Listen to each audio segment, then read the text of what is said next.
Hello दोस्तों, कैसे हैं आप लोग। उम्मीद करते हैं आप सभी अच्छे होंगे। मैं भी बहुत अच्छा हूं। आज के इस वीडियो में मैं बात करने जा रहा हूं अपनी सीए जर्नी के बारे में। आज हम लोग कुछ पढ़ाई की बातें नहीं करेंगे। तो क्या इसका ये मतलब है कि आज की कुछ हम सीखने नहीं वाले? नहीं, आज के इस वीडियो से भी आप लोग बहुत कुछ सीखेंगे। देखेंगे कि कैसे एक आम सा लड़का, एक बहुत ही मिडिल क्लास, अगर एकदम एग्जैक्टली कहूँ तो लोअर मिडिल क्लास फैमिली से बिलोंग करता हुआ लड़का, कैसे एक बड़ा सा सपना देखता है। उस बड़े से सपने को पाने के लिए उसे क्या कुछ करना पड़ता है, और जब वो बड़ा सा सपना उसका मुकम्मल हो जाता है तो उसे कैसा महसूस होता है, ये पूरी दास्तां मैं आपके सामने आज बयां करने जा रहा हूँ। आज मैं अपनी पूरी जर्नी का एकदम जितना मैं हो सकता है मैं उतना आपको बताऊँगा कि किस तरह से मेरे इस सफ़र का शुरुआत हुआ था, किस तरह से मुझे किन किन परिस्थितियों का सामना करना पड़ा, मुझे किन किन चुनौतियों का सामना करना पड़ा, और कैसे जाके मुझे फाइनली वो मिल पाया जिसके लिए मैं हर दिन काम किया करता था, जिसके लिए मैं हर दिन अपने आप को मतलब डेडिकेटेड रखता था कि कैसे मैं उस तक पहुंच पाऊं। तो चलिए शुरू करते हैं मैं अपनी कहानी। बात आज से ठीक 1 साल पहले की है, 13 सितंबर 2021। जी हाँ दोस्तों, आज मैंने अपनी ज़िंदगी में सीए के सफ़र का 1 साल पूरा कर लिया है। इसी अवसर पे मैंने सोचा कि क्यों नहीं अपने दर्शकों के साथ अपने इस जर्नी का एक ब्रीफ जो मैं शेयर कर सकूं अगर, तो अच्छा होगा आप लोगों के लिए भी। आप लोगों का थोड़ा सा अगर मनोबल बढ़ेगा मेरी वजह से, तो मुझे इस बात की बहुत खुशी होगी। तो बात आज से ठीक 1 साल पहले की है। दोपहर के 2 बज रहे थे, मुझे अच्छी तरह से याद है। जैसे कि आप सभी जानते हो कि जिस दिन आपका रिजल्ट आने वाला होता है उससे 1 रात पहले नींद नहीं आती। वो सब कुछ मेरे साथ भी हुआ था, ठीक वैसे ही जैसे हर स्टूडेंट के साथ होता है जब उसका रिजल्ट आने वाला होता है। सब कुछ मेरे साथ भी वैसा ही हो रहा था।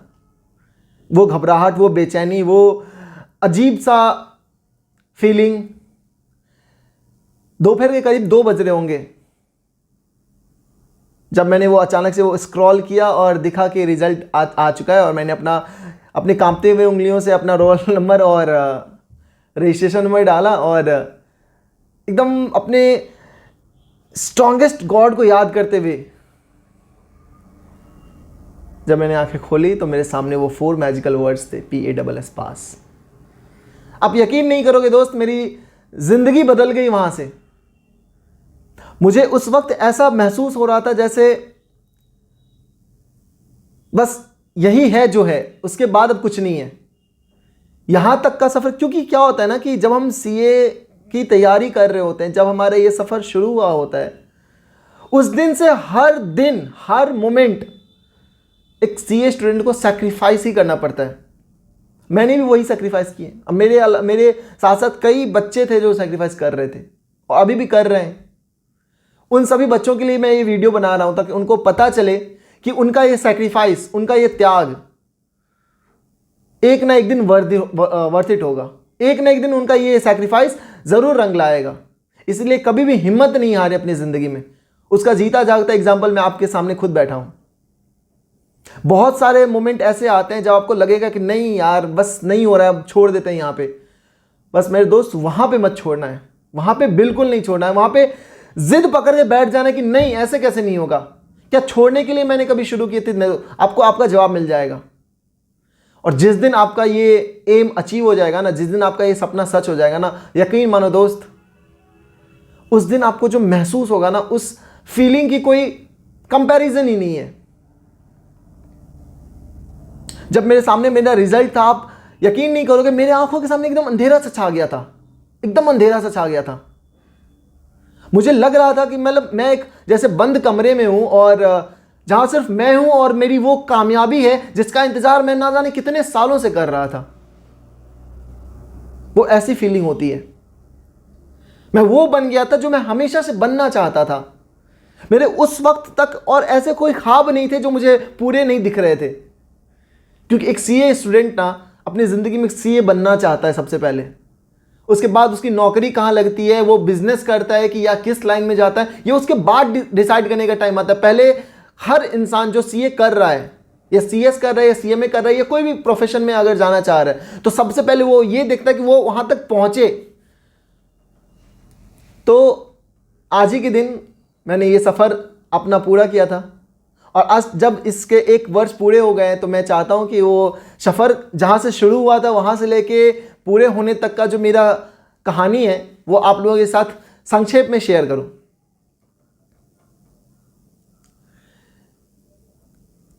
तो बात शुरू हुई थी 2010 में, तकरीबन 2010 का समय था और मैं क्लास 8 में था। मुझे मैथ्स बहुत पसंद थे, बहुत ज़्यादा पसंद थे। इनफैक्ट मुझे मैथ्स इतना पसंद था, जिस उम्र में मैं था उस उम्र में बच्चों को क्रिकेट वगैरह सब पसंद होता है, खेलना कूदना, मुझे मैथ्स के साथ खेलना पसंद था। मुझे मैथ्स से इतना ज़्यादा प्यार था, मैं था नहीं बोलूँगा क्योंकि मुझे अभी भी है, लेकिन जितना मुझे मैथ्स से प्यार था ना, जितना मुझे मैथ्स पसंद थी ना, उससे कहीं ज़्यादा मुझे केमिस्ट्री ना पसंद थी। नो ऑफेंस, हाँ केमिस्ट्री जिनको पसंद होगी उनके लिए मैं कोई वो नहीं कर रहा हूँ, लेकिन मुझे नहीं पसंद थी। शायद मुझे समझ नहीं आई, मैं अपने आप को ही मानता हूँ कि मुझे समझ नहीं आई इसलिए, या जो भी रीज़न हो, मुझे केमिस्ट्री नहीं पसंद थी। जहाँ मैं मैथ्स में हर चीज़ में लॉजिक देखता था और उसे समझ सकता था, समझ में आ जाता था वो ईजिली, वहीं पर केमिस्ट्री मुझे समझना मेरे लिए बहुत मुश्किल हो रहा था। तो केमिस्ट्री में मैं बहुत ही ज़्यादा कमज़ोर था, बायोलॉजी में भी कमज़ोर था। हालांकि कमज़ोर मैं हर सब्जेक्ट में था सिवाय मैथ्स के। थोड़ी बहुत फिजिक्स अच्छी लगती थी क्योंकि वो थोड़ा सा मैथ्स से रिलेटेड था, लेकिन इतना तो मैंने डिसाइड कर लिया था कि मुझे आगे जाके साइंस लेके पढ़ाई नहीं करनी है। ये तो शॉर्ट था। तो ठीक है भैया, अब साइंस लेके नहीं पढ़नी है तो करना है क्या है, तो कॉमर्स लेना है। तो कॉमर्स में सबसे अच्छा क्या होता है? आर्ट्स में, क्योंकि नहीं सोचा था मैंने, क्योंकि ऑब्वियसली हिस्ट्री, ज्योग्राफी, सिविक्स ये सब भी थ्योरी सब्जेक्ट्स है, तो मुझे उतना कुछ खास इंटरेस्ट नहीं था। तो मैंने पहले से डिसाइड किया था कि नहीं, मुझे कॉमर्स लेना है। और कॉमर्स लेना है तो कॉमर्स में सबसे अच्छा क्या होता है, क्योंकि एम तो अपने ने हमेशा हाई सेट किए कि बहुत बड़ा करना है लाइफ में, तो कॉमर्स में सबसे अच्छा होता है CA। तो CA के बारे में पता किया तो पता चला कि हाँ, CA जो है एक बहुत ही रेप्यूटेड कोर्स है, और इसमें क्या होता है कि इसके बारे में निगेटिविटी बहुत सुनी दोस्त, गलत नहीं बोलूँगा, झूठ नहीं बोलूँगा, इसके बारे में निगेटिविटी बहुत सुनी। निगेटिविटी इन द सेंस क्या, कि ये कोर्स खराब है ऐसा नहीं सुना, बट इस मतलब ऐसा कुछ सुना जो आपको डिमोटिवेट करने के लिए काफ़ी हो। बहुत पैसे लगते हैं, बहुत मेहनत लगती है, बहुत पढ़ना पड़ता है, इम्पॉसिबल है, आम आदमी नहीं कर सकता, इसके लिए हमेशा मतलब बिजनेस फैमिली से बिलोंग करना चाहिए, ये जनरली जो बिजनेस फैमिली से होते हैं उनके लिए होता है, हम जैसे आम लोगों के लिए नहीं होता है। तो ये मतलब ऐसी वैसी बातें बहुत सुनी। एक मोमेंट शेयर करना चाहूँगा आपके साथ। हमारे स्कूल में ना एक किसी इंस्टीट्यूट, कोटा के किसी इंस्टीट्यूट का कोई टीम आया था स्कॉलरशिप टेस्ट लेने के लिए। 8-9 में जनरली हम लोग सभी के स्कूल में आते हैं, तो स्कॉलरशिप टेस्ट लेने के लिए कि कोई अगर स्कॉलरशिप टेस्ट पास कर जाता है तो उसको 40% 50% ऐसे कुछ डिस्काउंट करके और वो एडमिशन लेते थे अपने इंस्टीट्यूट में, JEE मेंस और आपका जो ये होता है ना नीट वगैरह का प्रिपरेशन कराने के लिए। मैंने भी वो टेस्ट दिया था क्योंकि उसमें मैथ्स भी था, तो मैंने सोचा कि थोड़ा सा टेस्ट देने में क्या जाता है, तो टेस्ट दिया था मैंने। मैथ्स में तो अच्छा मार्क्स आ गया था फॉर्चुनेटली, लेकिन केमिस्ट्री में मुझे कुछ खास, ऑब्वियसली केमिस्ट्री जो मुझे पसंद भी नहीं थे, तो वो मुझे उतना कुछ खास अच्छा नहीं आया था, उसमें बहुत ही कम मार्क्स आए थे। तो फिर हुआ ये था कि मुझसे पूछा गया, उन्होंने बोला कि आपका मैथ्स का मार्क्स अच्छा है तो आप एक काम करो, आप थोड़ा सा एफर्ट लगाओगे, केमिस्ट्री भी आपका अच्छा हो जाएगा, आप एडमिशन ले लो। तो मैंने उनको कहा कि देखिए मैं केमिस्ट्री में एफर्ट नहीं लगा सकता, मैं उसमें इंटरेस्टेड ही नहीं, मैं उसमें काम नहीं कर सकता। तो उन्होंने फिर मुझसे पूछा कि आप मैथ्स में तो अच्छे हो, क्या करना चाहते हो आगे, क्या कैसे। तो मैंने उन्हें कहा, क्योंकि मैं डिसाइड कर चुका था मैं CA करूँगा, मैंने उनसे कहा कि मैं CA करूँगा। तो वो हंस पड़े, उन्होंने मुझे बताया, समझाया कि नहीं ये मुश्किल होता है, CA बहुत मुश्किल होता है, जैसा कि अब तक भी मैंने यही सुनता आया था कि CA मुश्किल होता है। और उन्होंने मुझे कहा कि जब तुम केमिस्ट्री में एफर्ट नहीं डाल सकते तो CA में क्या कर लोगे, वहाँ पे तो और 18-20 घंटे पढ़ने पड़ते हैं। मैं बहुत डर गया, 8-9 का बच्चा था, ठीक है, बट डेडिकेटेड था, बट डिटरमिन्ड था कि नहीं मुझे करना CA ही है, इतना डिटरमिन्ड था। क्योंकि केमिस्ट्री तो ऐसे ही पल्ले पढ़ नहीं रही है मेरे, और मैथ्स ठीक ठाक लग रहा, मैथ्स तो अच्छा लगता था, तो करना CA था। जब 11th में गया तो साइंस लेना पहले से डिसाइडेड है क्या करना है, कॉमर्स के क्लास में ज्वाइन किया। थोड़े दिन लगे, 10-15 दिन 20 दिन लगे मुझे ये कंफर्टेबल फील करने में कॉमर्स के साथ। धीरे धीरे मुझे समझ आ गया कि अकाउंट्स जो है ना वो ऑलमोस्ट मैथ्स जैसा ही है, क्योंकि प्लस माइनस का गेम है वहाँ भी, बस अकाउंट्स के कुछ अपने रूल्स हैं, मैथ्स के अपने रूल्स हुआ करते थे, ठीक है। वहाँ तक सब कुछ ठीक था। CA करना है तो अपने आप को उस तरह से हम पहले से बना रहे थे कि नहीं मेरे को तो आगे करना है CA। तो एक बार की बात है, हुआ क्या कि मेरे शहर में एक कोलकाता के एक इंस्टीट्यूट आए और उन्होंने यहाँ पे स्कॉलरशिप टेस्ट लिया सीए के लिए। वो सीए के इंस्टीट्यूट थे, वो स्कॉलरशिप टेस्ट लिया। मुझे ऐसा कोई उस इंस्टीट्यूट के बारे में पता नहीं था कि ये इंस्टीट्यूट ऐसे सीए के टेस्ट ले रहे हैं और ऐसा कुछ होने वाला है। मुझे अपने एक दोस्त से पता चला कि ऐसा एक इंस्टीट्यूट आया है कोलकाता से जो यहाँ पे टेस्ट ले रहे हैं बच्चों का फ्री। वो टेस्ट एकदम फ्री है और यहाँ पे स्कॉलरशिप टेस्ट लिया जा रहा है और जो भी बच्चे पास कर जा रहे हैं उनका अगर कुछ अच्छा रैंक वैंक रह रहा है उस टेस्ट में तो उनको कैलकुलेटर मिल रहा है गिफ्ट में। तो मैं सच बताऊँ तो वो कैलकुलेटर के लालच में वो गया था वो टेस्ट देने के लिए। और जब मैं गया वहाँ पे टेस्ट देने के लिए तो मैं देखता हूँ आसपास के बहुत सारे बच्चे हैं, करीब 60-70 बच्चे हैं। कुछ तो लग रहे हैं कि जैसे मतलब सीनियर लोग जैसे लग रहे हैं, क्योंकि मैं तो उस समय क्लास 11th में था। कुछ 12th के थे, कुछ बीकॉम के, कुछ एमकॉम के, ऐसे हर तरह के बच्चे थे वहाँ पे। तो मैं सोचा कि यार यहाँ पे टॉप 10 में आना कहाँ से मुमकिन हो पाएगा, क्योंकि इतने सारे सीनियर हैं और फिर तो बेकार में प्राइज़ का जो लालच था वो तो बेकार ही हो गया। चलो ठीक है, देते हैं टेस्ट। मैंने वो टेस्ट दिया। जब रिज़ल्ट आया ना, आप यकीन नहीं करोगे, मेरे पैरों तले की ज़मीन खिसक गई। मुझे यकीन नहीं हो रहा था अपने रिज़ल्ट पे। आप यकीन नहीं करोगे, मुझे उस टेस्ट में 50 में 24.5 आए थे। मतलब मैं 50% भी क्रॉस नहीं कर पाया था। ज़िंदगी में पहली बार मुझे इतने कम मार्क्स आए थे। ज़िंदगी में पहली बार मुझे इतने कम मार्क्स आए थे। मैं मतलब समझ नहीं पा रहा था कि मुझे रिएक्ट किस तरह करना चाहिए। मैं करूं तो करूं क्या, क्योंकि मैंने ख्वाब तो देखे थे सीए करने के, तो सपने बड़े थे और हालात इस तरह से थे कि मैं अपने आप को समझ नहीं पा रहा था कि क्या इस तरह से होगा है क्या। मेरे पास सिर्फ 1 साल है और 1 साल बाद मैं अगर सीए का एग्ज़ाम देता हूँ और इस टेस्ट में, मामूली से टेस्ट में अगर मेरा ऐसा हाल है तो फिर मेरा क्या होगा मुझे पता नहीं था। 24.5 आउट ऑफ 50। फिर कुछ देर बाद पता चला कि जो सबके रिजल्ट्स जब अनाउंस हुए तो फॉर्चुनेटली थोड़ा सा ये अच्छा हुआ था मेरे साथ कि मेरा रैंक 1 था उस टेस्ट में। जो सेकंड आया था उसके 12 नंबर थे। मुझे यहाँ की हालत देख के समझ नहीं आ रहा था कि मैं कहाँ से बिलोंग कर रहा हूँ, कहाँ पे हूँ मैं। जब पे फर्स्ट को 24.5 आ रहा है और सेकंड को 12 आ रहा है और कितने सारे बच्चे, अराउंड 40-50 बच्चों से ज़्यादा के तो नेगेटिव में मार्किंग थे। तो इस तरह का हालात था यहाँ पे। तो मैंने सोचा कि नहीं, यहाँ पे रह के कुछ नहीं होने वाला। यहाँ की क्वालिटी से मैं सीए नहीं कर पाऊँगा, एटलीस्ट यहाँ पे तो नहीं होने वाला है। उसी दिन मैंने डिसाइड कर लिया कि नहीं, मुझे अपना शहर छोड़ना होगा, मुझे अपना घर छोड़ना होगा, मुझे बाहर जाना होगा। उस टेस्ट में मैंने फर्स्ट रैंक चूँकि अचीव किया था तो वहाँ पे मुझे 100% स्कॉलरशिप मिल गई। 12th का एग्ज़ाम देने के बाद 11 मार्च 2015 का वो दिन था जब मैंने 12th का एग्ज़ाम दिया था। मुझे अच्छे से याद है। 12th का एग्ज़ाम देके मैं अपना कोलकाता के लिए निकल गया। 1-2 दिन के बाद ही मैं निकल गया उसी टाइम। अप्रैल और मई 2 महीने का बीच में टाइम था, क्योंकि उस टाइम सीपीटी का एग्ज़ाम, हम लोग के टाइम में सीए फाउंडेशन नहीं था, उस वक्त सीपीटी हुआ, कॉमन प्रोफिशिएंसी टेस्ट हुआ करता था। और मैं जून 2015 में मेरा एग्ज़ाम था, 14 जून को, 14 जून को। मेरे पास हाथ में सिर्फ अराउंड ऑलमोस्ट 3 महीने थे। 11 मार्च से मैं निकला था कोलकाता को और 14 जून को मेरा एग्ज़ाम था। ऑलमोस्ट 3 महीने थे। मैं जब वहाँ पे गया ना उस इंस्टीट्यूट में जिसमें मुझे स्कॉलरशिप मिला था, तो मुझे पता चला कि जिस बैच में मुझे वो एडमिशन लेने के लिए बोल रहे हैं वो बैच जो है वो जनवरी से चलती आ रही है और वो अगले महीने अप्रैल में ख़त्म हो जाएगी। 4 महीने की बैच थी, जनवरी से चल रही है, अप्रैल में ख़त्म हो जाएगी और मार्च का सेल्फ स्टडी का टाइम है और जून में एग्ज़ाम है। तो मुझे थोड़ा सा शौक लगा कि यार मैं अब 1 महीने की क्लास करूँगा और फिर पता नहीं मेरा रिज़ल्ट क्या होगा, ऐसा। तो थोड़ा सा डर गया। हालांकि बात तो उनकी भी ठीक ही थी, क्योंकि मेरे पास भी टाइम नहीं था। मेरे पास भी सिर्फ 2 महीने थे, उसमें मुझे 1 महीना क्लास करना, तो फिर 1 महीने तो कम से कम सेल्फ स्टडी के लिए चाहिए ही। थोड़ा सा मैं डर गया, मतलब पता नहीं मैं कर पाऊँगा कि नहीं, ये थोड़ा सा डर जो था वो हो गया। बट ठीक है, किसी तरह वो जो हिम्मत है मैंने बनाए रखी कि नहीं, करना तो है ही। तो मैंने स्टार्ट किया, वो 1 महीने का क्लास किया। बहुत अच्छे वहाँ के जो फैकल्टी थे, वहाँ पे पढ़ने के बाद, सही बताऊँ तो वहाँ पे पढ़ने के बाद मुझे ऐसा एहसास हुआ कि मैं दरभंगा में यहाँ पे क्या मिस कर रहा था। क्योंकि वहाँ पे माहौल अलग होता है, वहाँ पे सराउंडिंग अलग होती है, वहाँ पे बच्चों के मेंटलिटी अलग होते हैं, वहाँ पे बच्चों के क्वेश्चंस अलग होते हैं, वहाँ पे बच्चों के रिस्पॉन्स अलग होते हैं। वहाँ के जो बच्चे होते हैं ना, वो एकदम रिस्पॉन्सिव होते हैं, वो टीचर के साथ एकदम वो कम्युनिकेट करते हैं अच्छे लेवल पे।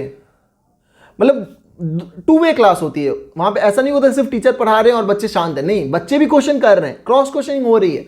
तो इस समय क्या होता है, थोड़े से बच्चों का इन्वॉल्वमेंट रहता है, तो पढ़ाने में और पढ़ने में दोनों में मन लगता है। तो वही हो रहा था वहाँ पे। तो माहौल थोड़ा सा अलग देखा यहाँ पे, क्योंकि यहाँ पे ऐसा कुछ होता नहीं था उस वक्त तक। तो अच्छा लग रहा था। 1 महीने मैंने क्लास की, बहुत कुछ सीखा और फिर मैंने एग्ज़ाम दिया। सीए का एग्ज़ाम का एक खास बात होता है ना कि जब आप एग्ज़ाम दे के आते हो तो आपको पता नहीं रहेगा आपका एग्ज़ाम गया कैसा है।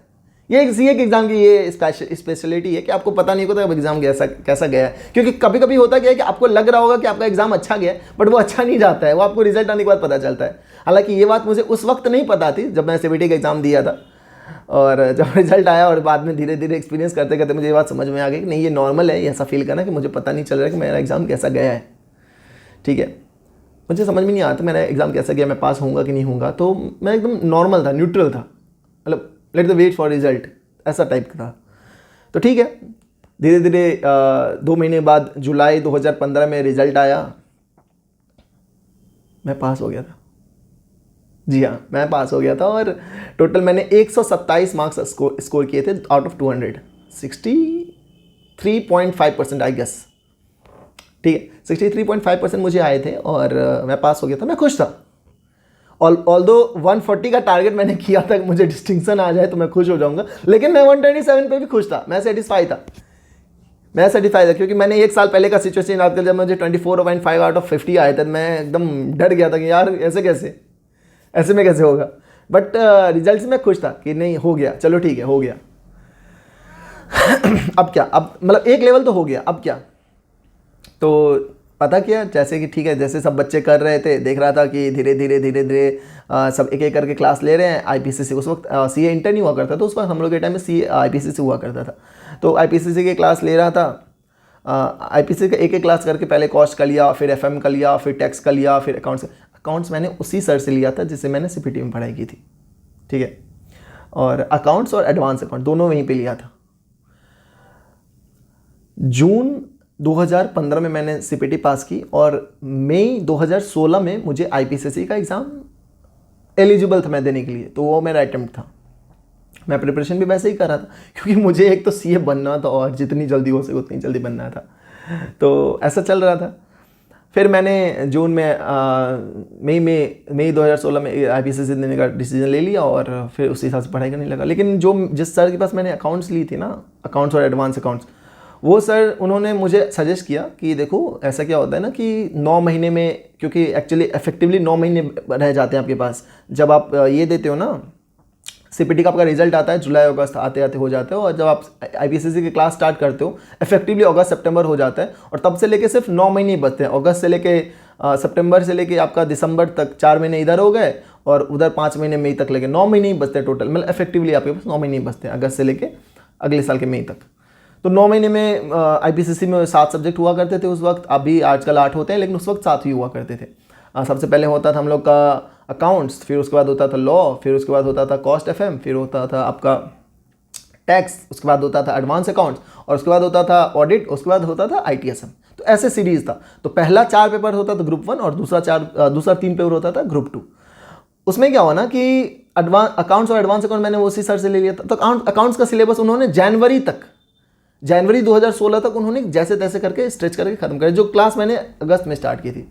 और वो बोले क्या कि नहीं देखो, अगर एडवांस अकाउंट तो अभी स्टार्ट करेंगे भी तो मई तक खत्म नहीं हो पाएगी, तो तुम एक काम करो कि नवंबर में एग्जाम देना, मई 16 में एग्जाम मत दो, नवंबर 16 में एग्जाम देना और एक टर्म डिफर कर लो। इससे क्या होगा कि तुम्हारे पास भी प्रिपरेशन का टाइम बढ़ जाएगा। और जनरली लोग, उनका भी जो एडवाइस था वो मैं गलत नहीं कहूँगा, जनरली लोग ऐसे करते भी थे। बहुत लोग अच्छा रैंक लाने के लिए या अच्छा परफॉर्म करने के लिए या अच्छा रिजल्ट के लिए टर्म ड्रॉप कर देते थे।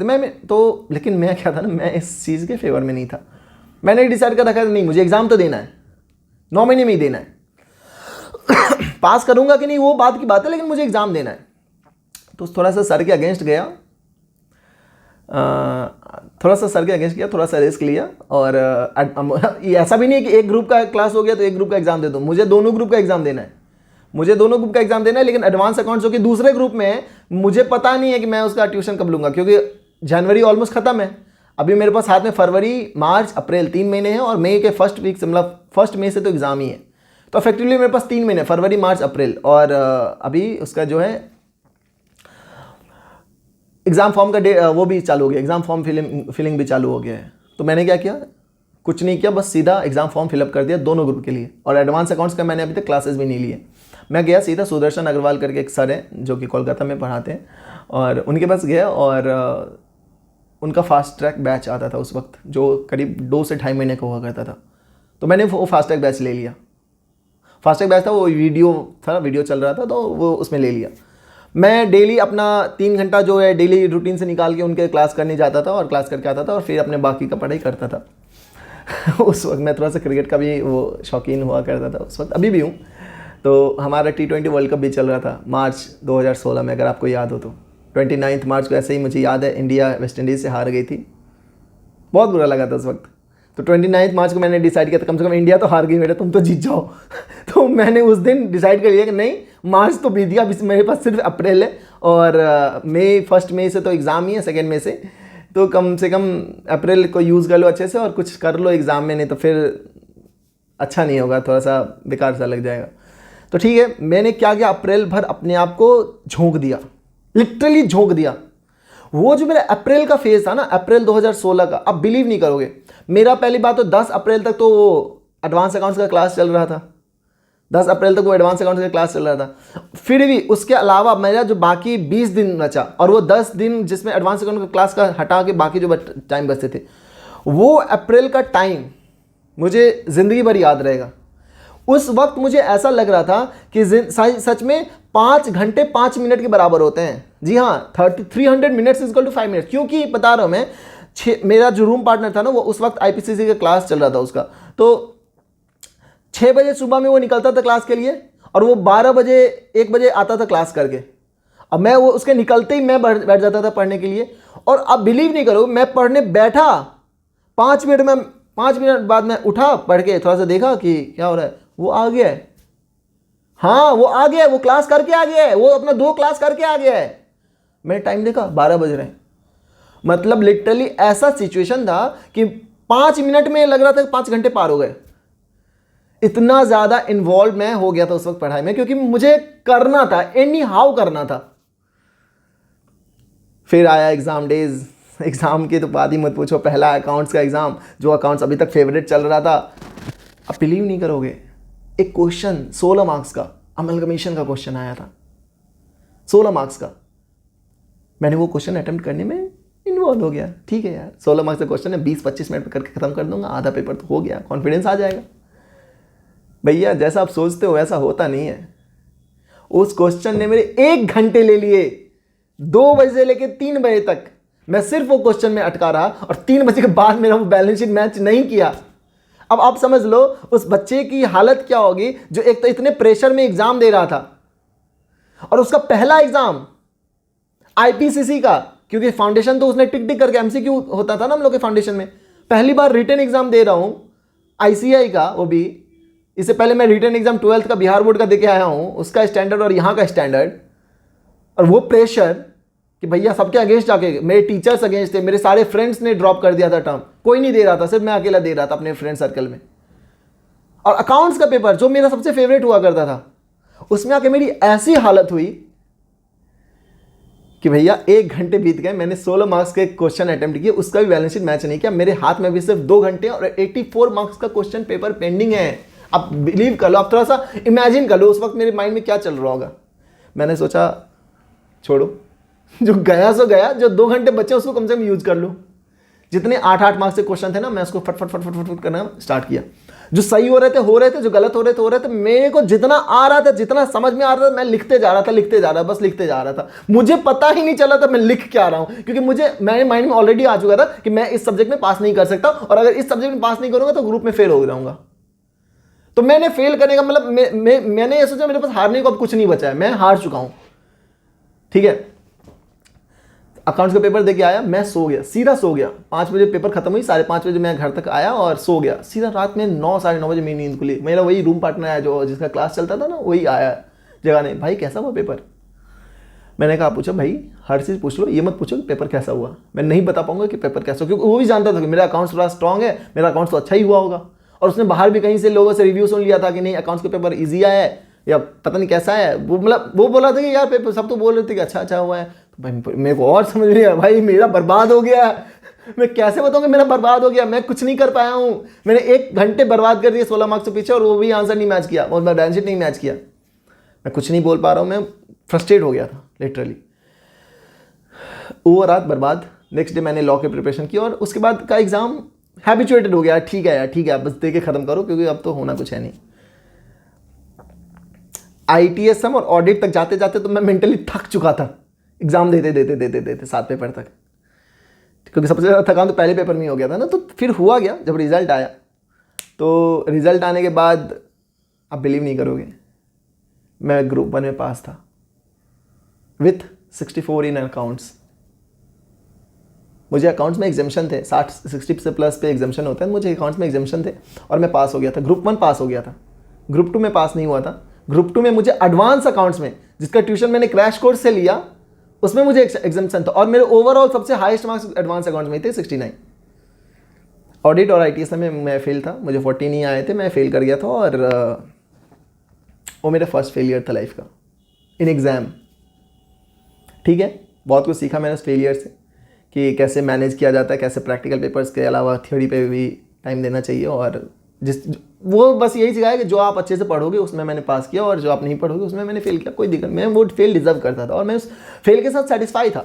मुझे खुश इस बात की थी कि मैंने कम से कम एक ग्रुप तो पास किया, मैं अपना आर्टिकलशिप स्टार्ट कर सकता था। लेकिन फिर वही वहाँ पे मैंने सबसे बड़ी गलती कर दी। मैंने ये सोच लिया कि मैं दोनों ग्रुप पास कर जाऊँगा, फिर आर्टिकलशिप करूँगा एकदम निश्चिंत मन से, आराम से, तो वो अच्छा रहेगा। तो मैंने वो क्या किया, फिर आर्टिकलशिप स्टार्ट नहीं की और मैं सोचा कि ये 2 पेपर जो बचा हुआ है वो क्लियर करके एग्जाम आर्टिकलशिप स्टार्ट कर दूँगा, जो कि मेरी गलती थी, जो मुझे करना नहीं चाहिए था। ठीक है, बट फिर हुआ क्या, मैं वो दोनों सब्जेक्ट में फिर से फेल कर गया, 2 बार फेल। अब तो समझ में भाई, आर्टिकलशिप भी स्टार्ट नहीं किया, वो भी डिले कर दिए 6 महीना और फिर से फेल कर गए। लेकिन भाई ऐसा कैसे होगा। अब तो चलो आर्टिकलशिप स्टार्ट करें, बाकी सब्जेक्ट में जो हो सो हो, तो आर्टिकलशिप स्टार्ट करना है। अब लेकिन क्या होता है ना कि हमारे पास कोई कांटेक्ट नहीं थे, हमारे पास कोई नेटवर्क नहीं था, हमें कोई गाइड करने वाला नहीं था, हमें कोई ये बताने वाला नहीं था कि आर्टिकलशिप कहाँ से करनी चाहिए, किस तरह से करनी चाहिए, कौन से फॉर्म अच्छे होते हैं, कौन से फॉर्म में आपको क्या सीखने को मिलेगा, स्मॉल फॉर्म में, मिड फॉर्म में, लार्ज फॉर्म में, बिग फॉर्म में कैसे कैसे क्या स्टार्ट किया जाता है, कैसे स्टेप लिया जाता है, मुझे कुछ नहीं पता था। मैंने बस एक फ्रेंड को फ़ोन लगाया और उससे पूछा कि भाई क्या क्या क्या क्या करना है। मेरा वो बहुत जेन्युइन फ्रेंड है और बहुत ही अच्छा फ्रेंड है, बहुत ही अच्छा गाइड करता है, मैं उसको हमेशा एडमायर भी करता हूँ। तो उसको फ़ोन लगाया, उसने बताया कि भाई 2-4 फॉर्म के नाम बताए थे उसने, बोला कि यहाँ पे इस समय अप्लाई कर दे। मुझे, आप बिलीव नहीं करोगे, मुझे उस वक्त CV का मतलब नहीं पता था। मुझे ये भी नहीं पता था कि CV बनाते कैसे हैं। ठीक है, मैं अभी भी बहुत बच्चों को बोलता रहता हूँ कि भाई CV का मतलब पता है कि नहीं पता, लेकिन मुझे खुद नहीं पता था उस वक्त। तो मैंने सीखा, मैंने उसी फ्रेंड से सीखा CV बनाते कैसे। मैंने अपना एक डिसेंट सा CV बनाया और 2-4 फॉर्म में अप्लाई कर दिया। एक बहुत ही अच्छा फॉर्म था जहाँ पे उसने बोला था कि यहाँ पे हो जाए तो कर लेना, अच्छा है और बहुत अच्छा एक्सपोजर मिलेगा।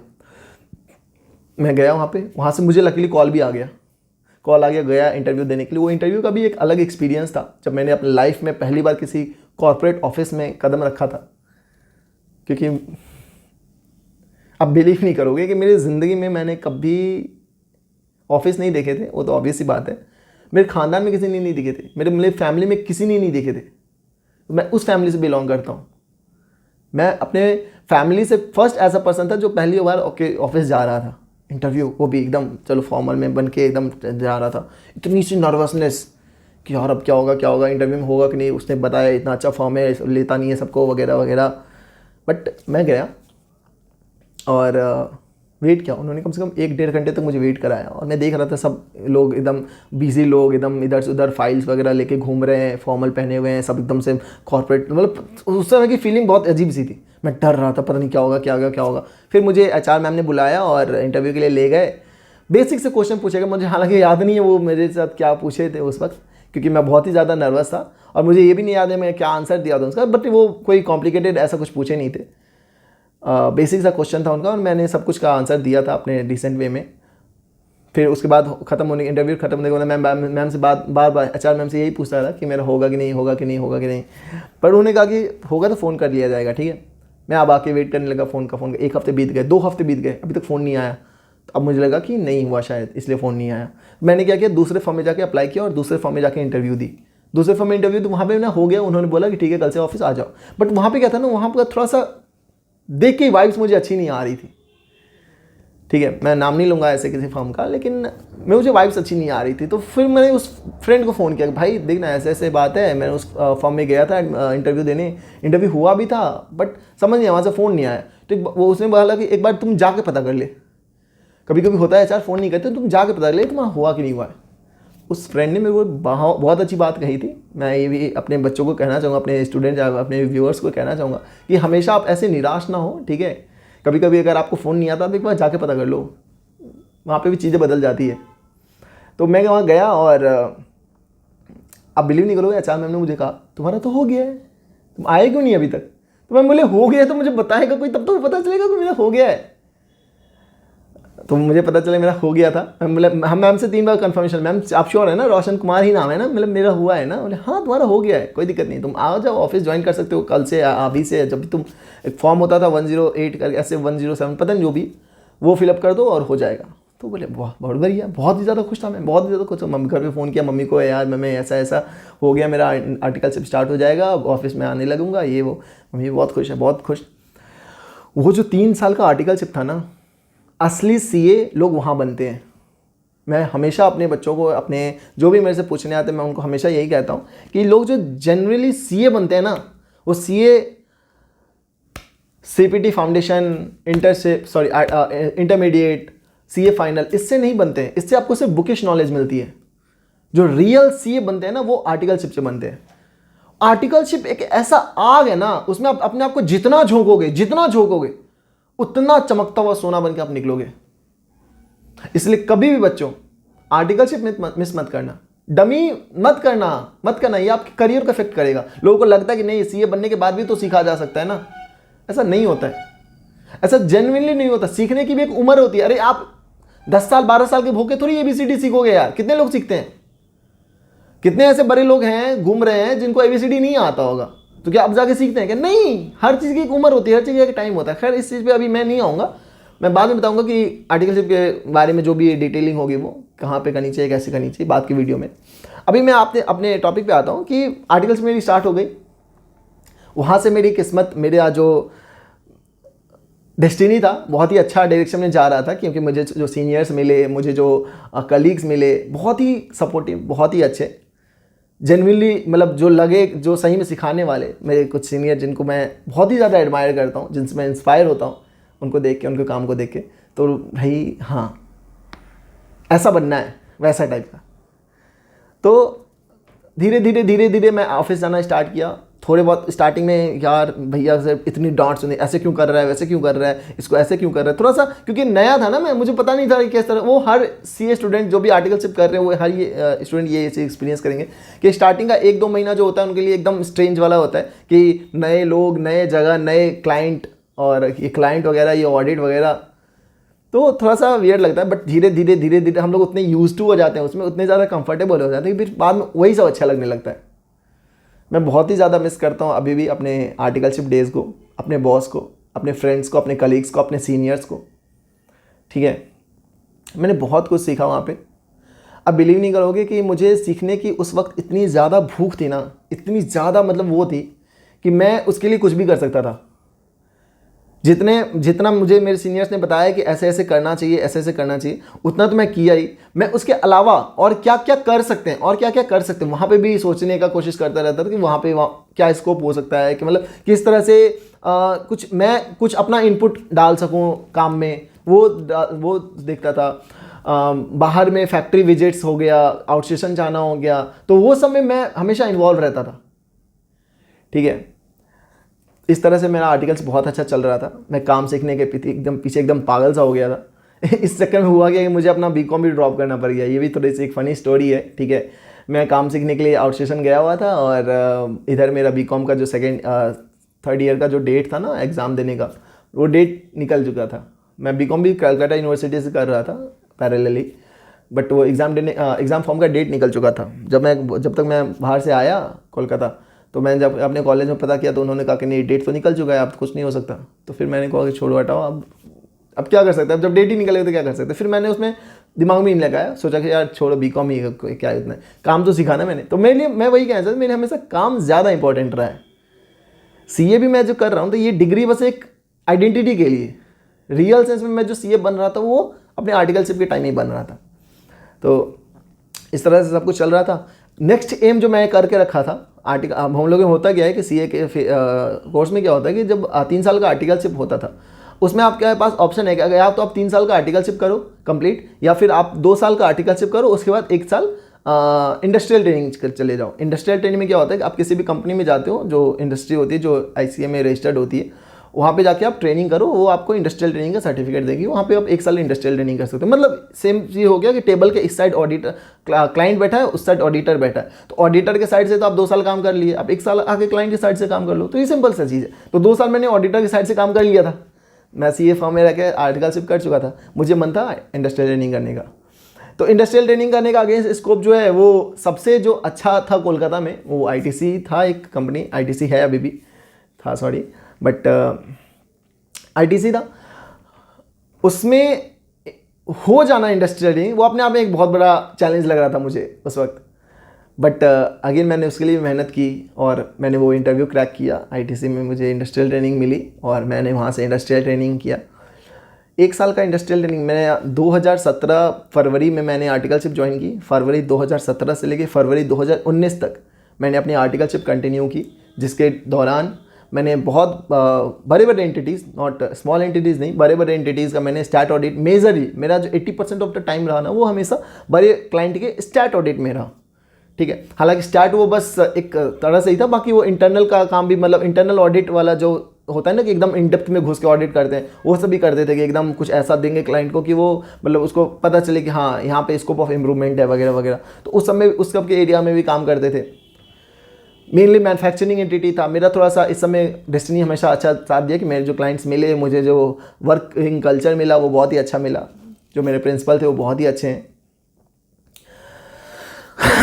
तो मेजरली मैं मैन्युफैक्चरिंग एंटिटी जो एडिबल ऑयल हो गया, सीमेंट्स है, स्टील्स है, आयरन है, इस सब के मैन्युफैक्चरिंग में मैंने अच्छे से काम किया और मैंने इसका फैक्ट्रीज़ में जाके वर्क प्रोसेस देखा कि किस तरह से बनता है, तेल किस तरह से बनते हैं, लोहा किस तरह से बनता है, हर चीज़ को बारीकी से समझा। मतलब मैंने अपना बेस्ट यूज़ किया जितना मैं कर सकता था अपने आर्टिकलशिप पीरियड का। इसके बाद जब मैं आईटीसी में गया इंडस्ट्रियल ट्रेनिंग करने के लिए, तो अगेन वहाँ पे जो क्योंकि वो तो 1 साल का पीरियड था, जो फेज मेरा आर्टिकलशिप के टाइम में 1-2 महीने में ओवर हो गया था ना, वो न्यूनेस वाला कि वो नया नया आया हूँ और थोड़ा सा सीखने में टाइम लग रहा है, वो फेज मेरा इंडस्ट्रियल ट्रेनिंग में थोड़ा लंबा चला। वो 3 महीने 4 महीने चल गया, क्योंकि आईटीसी बड़ा कंपनी था, उसमें भी टोबैको डिवीज़न, उसमें भी फिनेंस एंड अकाउंट्स, तो थोड़ा काम प्रेशर ज़्यादा और थोड़े से नए लोग, थोड़ा सा नया वर्किंग कल्चर, और सबसे ज़्यादा जो इफेक्ट था ना वो वर्किंग कल्चर। क्योंकि आर्टिकलशिप में आप इंडिपेंडेंट होते हो, आप ऑडिटर होते हो, आप इंडिपेंडेंट होते हो, आपको कोई प्रेशर नहीं दे सकता कि आपको इस तरह से ही काम करना है। अनलेस कि आप बिग 4 में हो, आपको कोई मीडियोवर साइज में कोई इतना ज़्यादा फोर्स नहीं करता कि आपको इसी रास्ते पे चलना है। लेकिन बड़े बड़े एमएनसी में क्या होता है कि हर एक चीज़ डिज़ाइन होती है पहले से, फ्रेमवर्क पहले से तैयार है, आप इसको क्रॉस नहीं कर सकते। तो वो चीज़ को थोड़ा सा अडॉप्ट करने में मेरे को थोड़ा सा टाइम लग रहा था। बाकी जब 3-4 महीने के बाद जब मैंने उस चीज़ में अपने आप को ढाल लिया, तो फिर मुझे बहुत अच्छा लगने लगा। बहुत कुछ सीखा मैंने वहाँ पे भी। इंडेस 116 का इम्प्लीमेंटेशन सीखा था मैंने वहाँ पे। जो मेजर मेरा जो वहाँ से टेक अवे था वो यही था, और बहुत ही अच्छा सा इनपुट रहा। 2019 मेरा फुल डेडिकेटेड था मेरे इंडस्ट्रियल ट्रेनिंग को। 2020 के मई में मेरा सीए फाइनल का एग्ज़ाम होने वाला था, 2020 के मई में। 2019 के दिसंबर में क्या हुआ, मैं बीमार पड़ गया। मैं बहुत ज़्यादा बीमार पड़ गया कोलकाता में। मजबूरी में मम्मी पापा को कोलकाता आना पड़ा, मुझे हॉस्पिटल ले जाया गया। मैं करीब 10 दिन तक हॉस्पिटल में एडमिट रहा। मैं वहाँ पे रिकवर नहीं हुआ। मम्मी पापा ने होप लूज़ कर दी कि मैं पता नहीं यहाँ पे रिकवर हो पाऊंगा नहीं। उन्होंने मुझे उठा के यहाँ पे वापस दरभंगा ले आया, क्योंकि कम से कम घर पे रहूँगा तो देखभाल ठीक से हो पाएगी। वहाँ पे नहीं हो पा रही थी ना उतनी अच्छे से, तो यहाँ आ गया। यहाँ आने के बाद मेरा क्या था ना, 1 महीने का, क्योंकि मैंने फरवरी 2019 में ज्वाइन किया था, तो मेरा जनवरी में ख़त्म होने वाला था इंडस्ट्रियल ट्रेनिंग, और मेरा एक वो एडवांस आईटीटी रह गया था करना। एडवांस आईटीटी का एक ट्रेनिंग होता है, वो जब तक आप ट्रेनिंग नहीं करते तब तक आप एग्ज़ाम में नहीं बैठ सकते, तो वो ट्रेनिंग करना रह गया था। तो मैंने बहुत फोर्स करके, बहुत प्रेशर करके मम्मी पापा से रिक्वेस्ट किया कि मुझे वापस से कोलकाता जाने दो। मैं जब यहाँ पे आया तो यहाँ पे आने के बाद थोड़ा सा नॉर्मल हुआ, थोड़ा सा ठीक हुआ। हालांकि मुझे खांसी बहुत हो रही थी उस वक्त भी। थैंक गॉड, थैंकफुली वो उस वक्त तक इंडिया में कोरोना नहीं आया था, उस वक्त नहीं आया था। दिसंबर 2019 की बात करूँ, वहाँ तक उस वक्त तक कोरोना नहीं आया। हालांकि बाहर आ गए थे बट यहाँ पे नहीं आया था, नहीं तो सबसे पहला डाउट मुझ पे ही आता। तो थोड़ा सा मैं अपने हेल्थ से फाइट कर रहा था और मैंने बहुत रिक्वेस्ट किया। तो उस रिक्वेस्ट के बाद मुझे फाइनली कोलकाता जाने दिया अपनी 2 ट्रेनिंग कंप्लीट करने के लिए। एक तो जो मेरी इंडस्ट्रियल ट्रेनिंग चल रही थी वो, प्लस दूसरा जो मेरा एडवांस ITT चल रहा था वो, क्योंकि वो मैं बीच में छोड़ के आया था। तो जब तक वो नहीं कंप्लीट करूँगा तब तक वो मेरा नहीं हो पाएगा। तो वो ही केस है। मुझे आज भी याद है जनवरी 2020 का वो पूरा महीना, मैं वो एक दिन नहीं बोलूँगा, वो पूरा महीना मेरे लिए ऐसा था ना, हर दिन मुझे ऐसा लगता था जैसे मैं एकदम ऑलमोस्ट नियरेस्ट टू डेथ हूँ।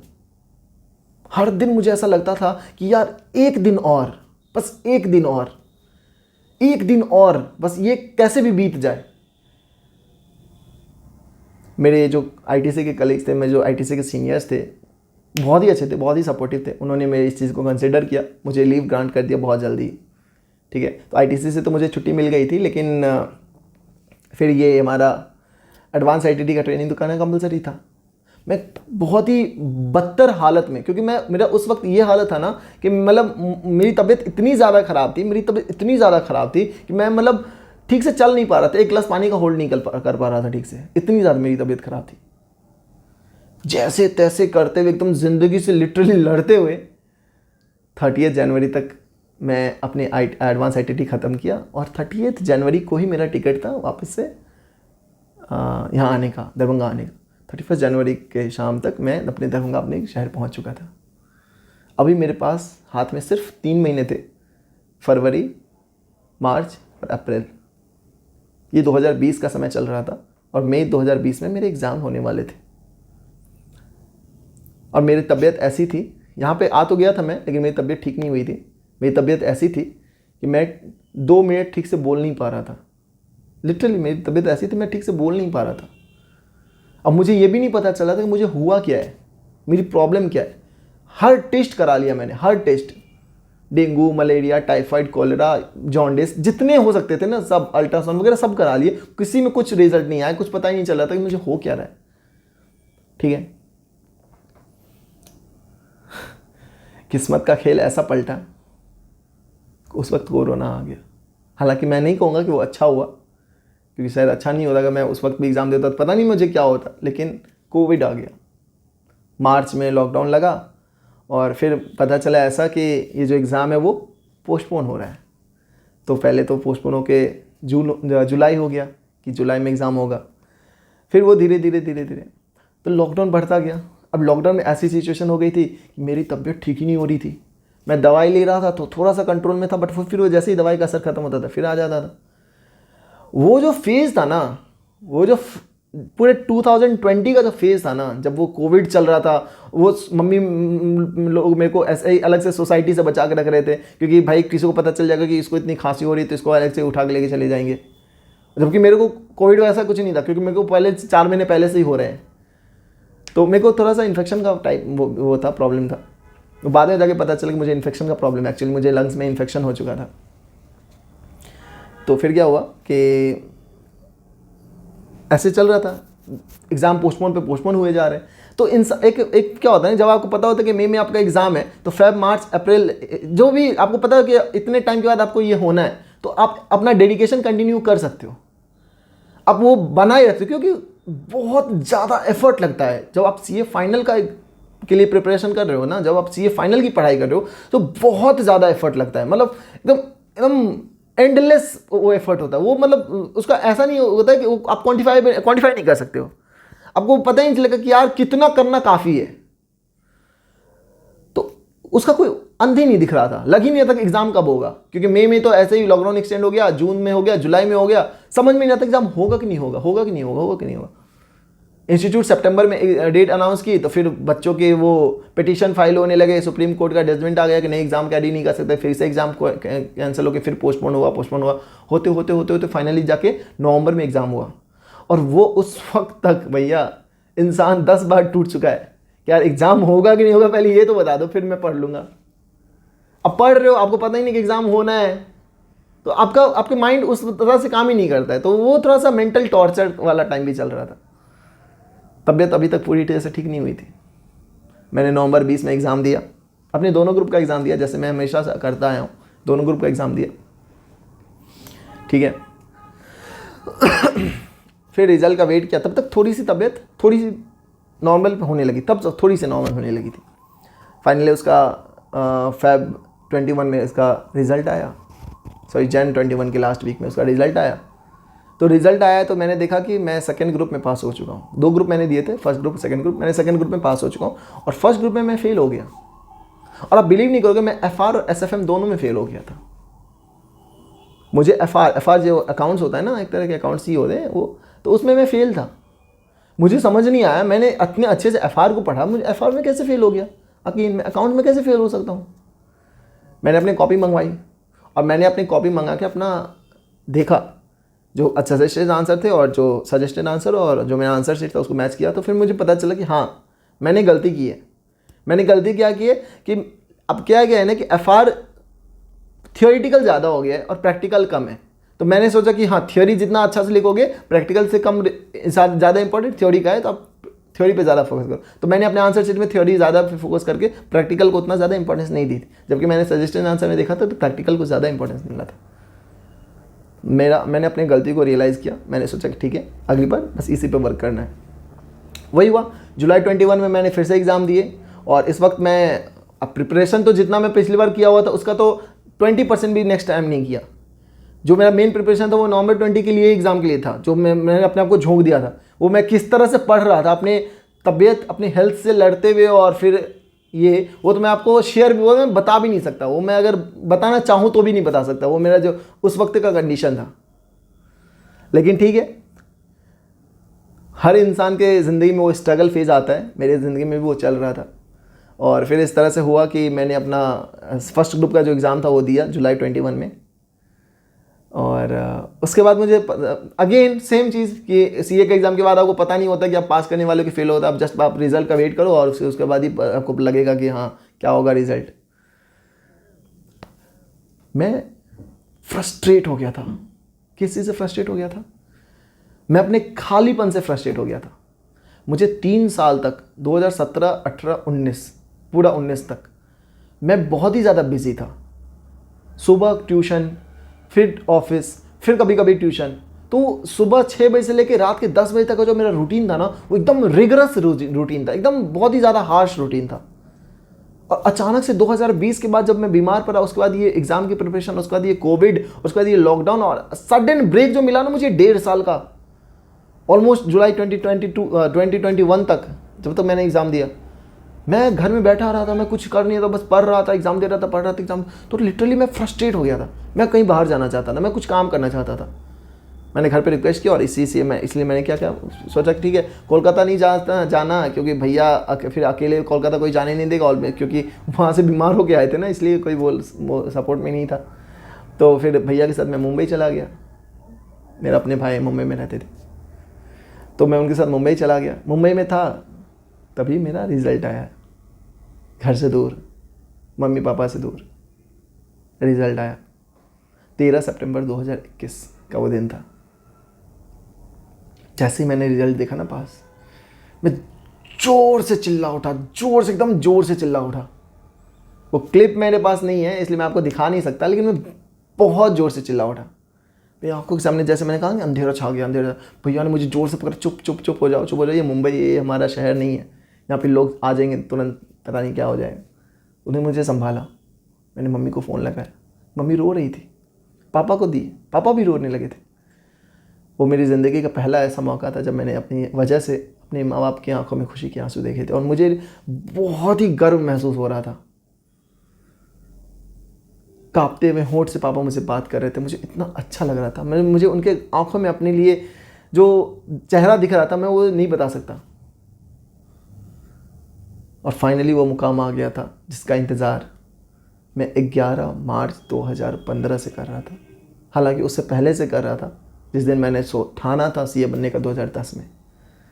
तो 11 साल बाद, इफेक्टिवली 11 साल बाद जाके मुझे मेरा वो ख्वाब पूरा हुआ था जो मैंने 11 साल पहले 2010 में देखा था, जब मैं क्लास 8 में था, जिसकी कोशिश कहीं ना कहीं मैंने 10th पास करते ही शुरू कर दी थी। तो दोस्तों ये थी मेरी सीए बनने की दास्तां। उसके बाद मैंने अपने लाइफ में क्या डिसीजन लिए, क्या नहीं लिए, वो भी अगर आपको मेरी ये स्टोरी अच्छी लगेगी तो मैं ज़रूर आपके साथ शेयर करना चाहूँगा कि मैंने उसके बाद क्या किया। आज ये पढ़ा रहा हूँ अगर बच्चों को, या फिर जो भी काम कर रहा हूँ तो वहाँ तक कैसे पहुँचा और इसमें कैसा कर रहा हूँ, वो भी मैं आपके साथ शेयर करूँगा, ज़रूर करूँगा।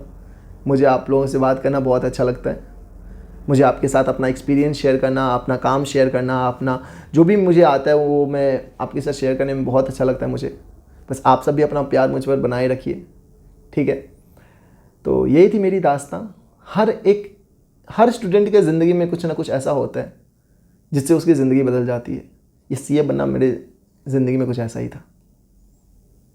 मैं कुछ नहीं था, मैं कुछ भी नहीं था। ये जो आर्टिकलशिप और ये 5 साल की दास्तां मैंने आपको सुनाई है ना, हर दिन मैं टूट जाता था, हर दिन मैं थक जाता था, हर दिन फ्रस्ट्रेट।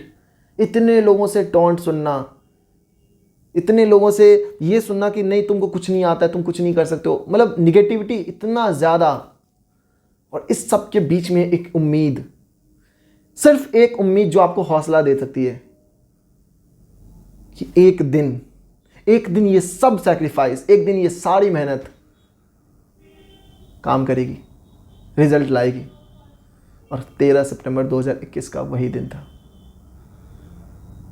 तो मेरे दोस्तों, मेरे बच्चों, आप सबसे सिर्फ यही गुजारिश है कि ज़िंदगी में हर चीज़ हार जाना दोस्त, कुछ भी चला जाए ना। लोग कहते हैं कि वेल्थ गया, कुछ नहीं गया, हेल्थ गया, बहुत कुछ गया। उम्मीद मत हारना।